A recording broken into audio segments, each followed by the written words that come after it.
What's going on, YouTube? Metal Complex here, and today I want to talk about the top 10 knives that you should experience. And I want to clarify what I mean by that. I'm not suggesting that every single person who is interested in the knife world needs to own all of these knives. No, I think that everybody should experience these in some way, shape, or form, whether it means you buy them and own them and use them, or just go up to your local retailer and handle them, or if a buddy has one, handle it, experience it.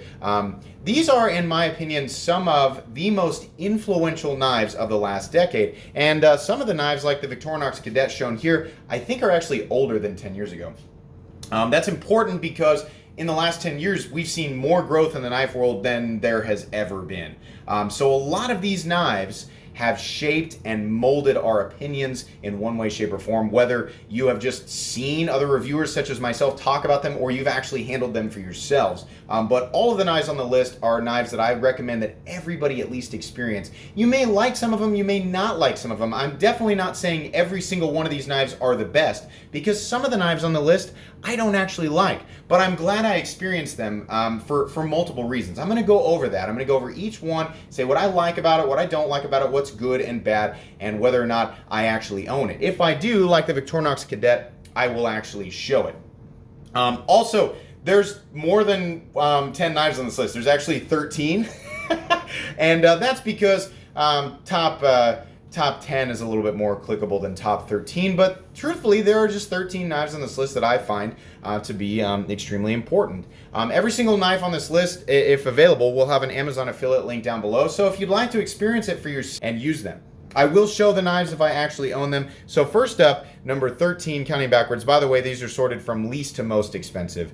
Number 13, the Victorinox Cadet. The Victorinox Cadet is the only slip joint on this channel. Why? It's not that I don't think slip joints are important. There's not a lot of other slip joint knives that are influential. But the Victorinox Cadet, coming in at about 30 bucks, has the blade, it's got the bottle opener, it's got the can opener, it's got two little flatheads, it's got a nail file slash poker, and it just is it's in a shape that's so easy to carry and it's so recognizable. I mean, like, this is one of the most carryable, by the way, I'm doing that so it doesn't time out. One of the most EDC-able knives, and at the overall length, I mean, it's such a simple knife to carry, and it's so handy. This is generally like a lot of people's backup knives. Like if you carry a primary knife in your front right or front left-hand pocket, you've got a Victorinox Cadet or something similar in your back right or back left pocket. Moving on here to number 12, the Ontario Rat 1 and 2. They're both included here at the same part of this list. I actually do own this knife. I don't own the smaller one, but I do own it in D2. These knives come in AUS 8 and D2. They're about $40 for D2, at least for the larger one. I believe the smaller one, the Rat 1, comes in at like $38 or something like that. One of the best, I mean, this thing has reigned supreme. I talk about it all the time on my quest for the perfect budget knife series. Reigns supreme for so long as one of the very best budget knives that are out there. Runs on phosphor bronze, easy to deploy, very durable, full steel liner construction with some nylon material on top. Wish it was G10, but oh well. Great pocket clip design, just an awesome knife all the way around. Full flat ground blade makes it super, super good for just, I mean, any task. I use this knife for everything. Love this knife. Low battery, sorry about that.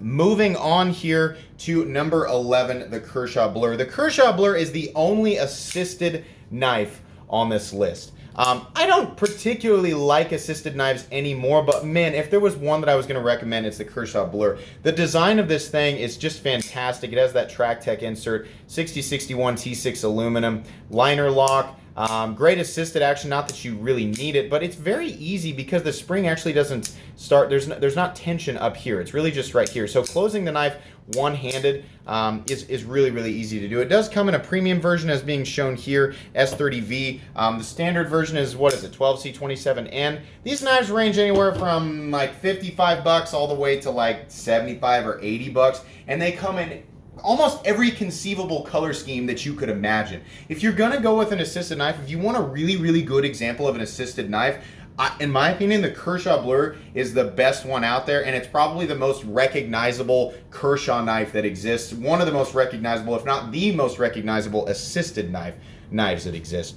Moving on here, what are we at? Number 10, I don't know. Doesn't really matter where we're at because we'll get through them all one way, shape, or form. The Spyderco Delica, definitely an influential knife.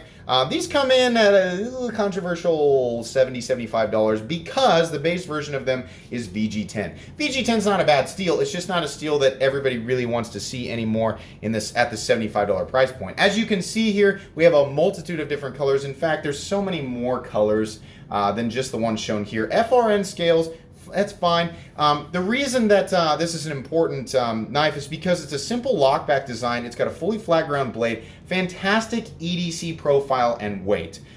These are straightforward tools, and the fact that you can get them in whatever color you want is awesome. They do make a ZDP 189 version, which I did used to have but don't anymore.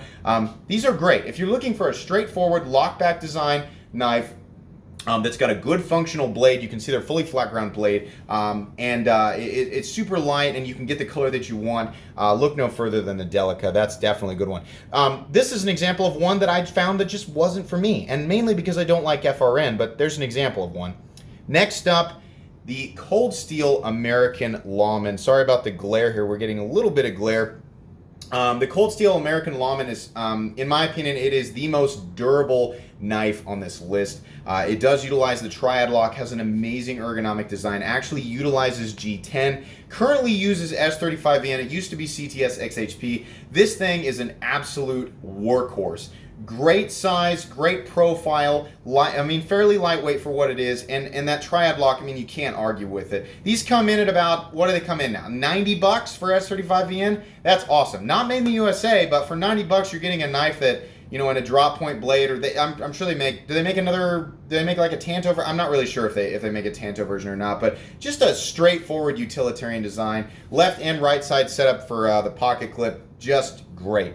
Moving on here, the Benchmade grip Tilian. I'm also going to throw in the mini grip Tilian and the Ritter Hogue, because the Ritter Hogue is essentially the exact same thing that's made by Hogue and has a slightly different blade shape. Standard version of this knife offered from Benchmade right now comes in S30V, which is an upgrade from 154CM. That's what they used to run it in, and actually even further before that, they used to run it in 440C. For about, what are they? 90, like the mini's like 93 bucks and the standard's like 103 bucks, something like that. USA made, premium steel. Unfortunately, you do still get the FRN handles, which, it's fine for weight reduction. It's a fairly light knife. I always switch my scales out for G10. That's what I don't like about the knife. But this knife is an awesome example of a locking system that's really kind of like fun and fidgety, fully ambidextrous. It's just a very pocketable knife. It's just an incredibly usable knife. There's so many different blade shapes, blade coatings, and just configurations all the way around. It's also part of Benchmade's custom builder, so this is one of those knives that has like one of the most customizable setups that are out there. It's an amazing knife. Everybody should experience it. I love it. I just don't like the standard scales it comes with. Moving on, the Benchmade Bugout. This is like the ultimate weight to full, length to blade to actual cutting edge ratio. It has the best ratios in terms of, how much you're actually carrying and how much cutting edge you're actually getting. They're on the expensive side. In fact, they're outside of what I would consider to be a good value, but a lot of people love them. This version of it's like 130 bucks. I think they start at 118 in the blue and the S30V satin or tumbled blade. S30V premium steel. It's great. The Benchmade grip Tilian with the standard FRN scales is right on the edge there. This one's just a little bit over. I don't like how little the cartridge liner is inside these scales, and because of the hollowness of the scales, it really just feels cheap to me. But some people are like, I don't care about that. I want a lot of usable cutting edge, and I want a really lightweight design. That's why I like the knife. It is definitely one that I think you should experience. It's pretty polarizing. You're either going to love it or you're going to hate it, but it gives you a great example of something that's ultra lightweight and ultra easy to carry. Absolutely on the list. Moving on here. Definitely one of my favorites, the Spyderco Pair 3. So sorry about that glare here. The Spyderco Pair 3 has quickly become like my go-to lightweight design EDC knife. Mine's in Maximate. The standard comes in G10 and S30V for about 135 bucks. Made in the USA, has the compression lock, has a durable design, has a fantastic example of a flat ground blade and a very usable, very functional tip. Super easy to manipulate, has that spider hole, you know, just an awesome design all the way around. Here's what sucks about it. The standard position of the standard clip sucks. You're pretty much gonna have to get an aftermarket clip. What about the lightweight one? That one's only like 90 bucks and it comes with a wire clip. I actually haven't handled that one yet. I don't know. I don't like FRN. A lot of people really like it. In one way, shape, or form, I think you should experience the Spyderco Pair 3. Though in my opinion, the G10 version is the way that I would go. I think it's an excellent value at 135 bucks. Moving on here, of course, the Spyderco PM2. Who doesn't know what the Spyderco PM2 is? A lot of people, in fact, I did a poll on Blade Forums a long time ago, you know, what's the absolute best all-around EDC knife? And I had like a list of, I don't know, like 30 or so really influential knives. This was a long time ago. And the Spyderco PM2 won by a landslide. Now, that's just from the pool of people voting on my thread, and it's just from Blade Forums, you know, so take that for what it's worth. I mean, the Spyderco PM2, they come in at about 140 bucks right now. Standard versions are a black G10 and a satin blade. Of course, S30V is a great blade steel. Utilizes the same compression lock, of course, as the Pair 3. This has been around longer than the Pair 3. But it's just a bigger blade. What's bad about it? The handle is super long compared to the blade and cutting edge. So unless you just have really, really big hands, you know, that may not be something that you really like. But it's very easy to carry. Again, like the Pair 3, a fantastic example of a very, very functional blade shape. Not the most durable blade shape in the world. A lot of people say, the tip is so fragile, and if you break it, then Spyderco won't replace the blade. Okay, don't do stupid stuff with the tip of your blade. If you have to use a knife for stuff like that, if your idea of value comes from durability, then this isn't the knife for you. If you're only concerned with cutting performance and ease of manipulation, this might be the knife for you. It depends on where you put value with your knives, but the PM2 is definitely one that everybody should experience. Moving on, the only side opening automatic knife on this list, the Protec TR3. What about the TR4? What about the TR5? What about the Rockeye? What about blah, blah, blah, blah, blah from Protec? What about other side openers from Benchmade or Microtech? Truthfully, I think that this is the best example for a new somebody who's new to side opening automatic knives and wants something that's like premium and built well and gives a good example. The TR3 is definitely one that people should experience. This is the only knife that I don't actually have a review of on my channel. I'd like to. I've handled it before. It's an awesome blade. Great, simple design, straightforward, comes in a multitude of different configurations, made in the USA for $180, which is a pretty good price for a side opening automatic knife. Can you get side opening automatic knives for less money? Sure you can.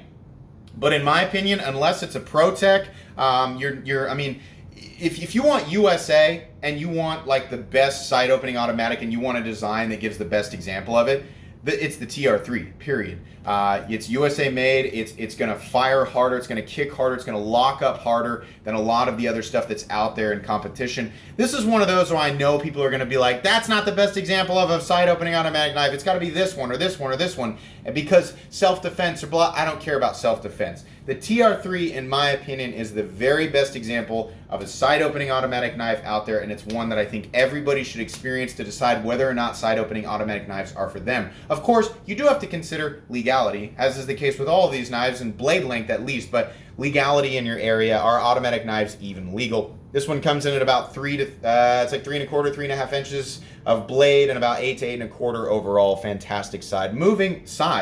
Moving on, everybody knows what this knife is. This is the Benchmade 940, an awesome example of a super sleek design. The standard aluminum version comes in at a controversial $187, but it's all made in the USA, and there is a G10 version that's a little bit less. Still a little bit overpriced. S30V is a fantastic blade steel, obviously. You get 3.4 inches of cutting edge for like, what does this thing weigh? Like 2.5 ounces, and the G10 one weighs even less.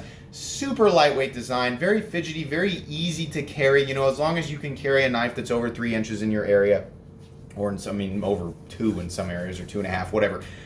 The Benchmade 940 is Honestly, it used to be more of a favorite. I've kind of moved away from it now, but a lot of people still love this knife, and it's definitely an influential model that I think everybody should experience.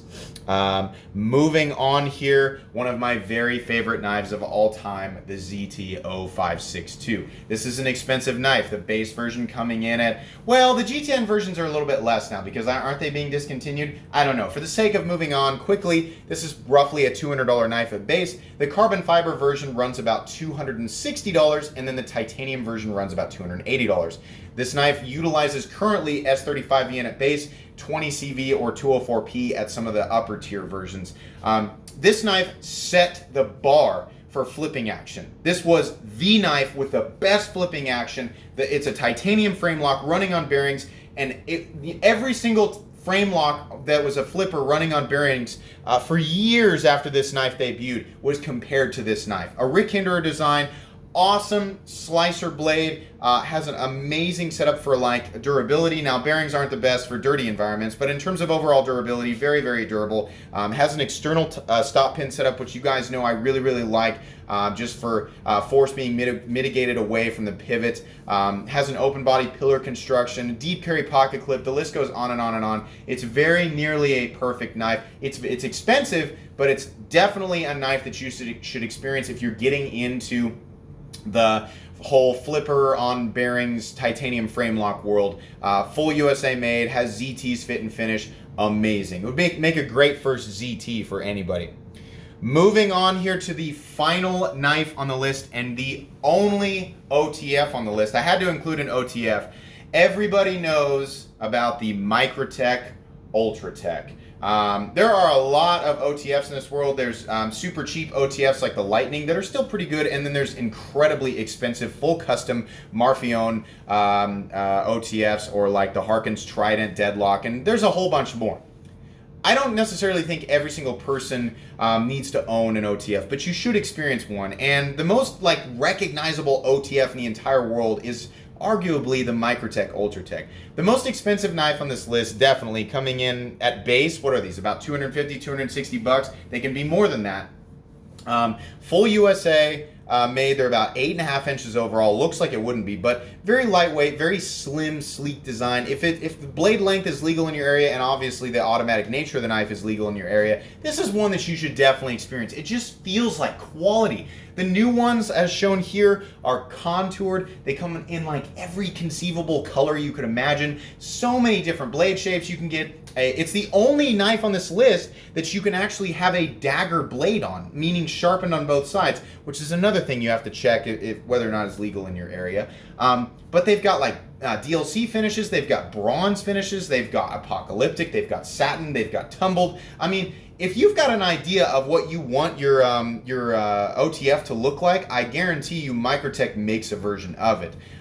Fantastic knife. They actually are very utilitarian because you can open and close them with one hand. This is a double action OTF, not a single action. Fantastic, fantastic example of a utilitarian OTF knife. The downside is they're just really, really expensive, and they're arguably less durable than other knives on this list that cost less money. But if you really want an OTF, the one that I always recommend to everybody, if they want the flagship, best of the best, most recognizable, best example of a good OTF, it's going to be the Microtech Ultratech.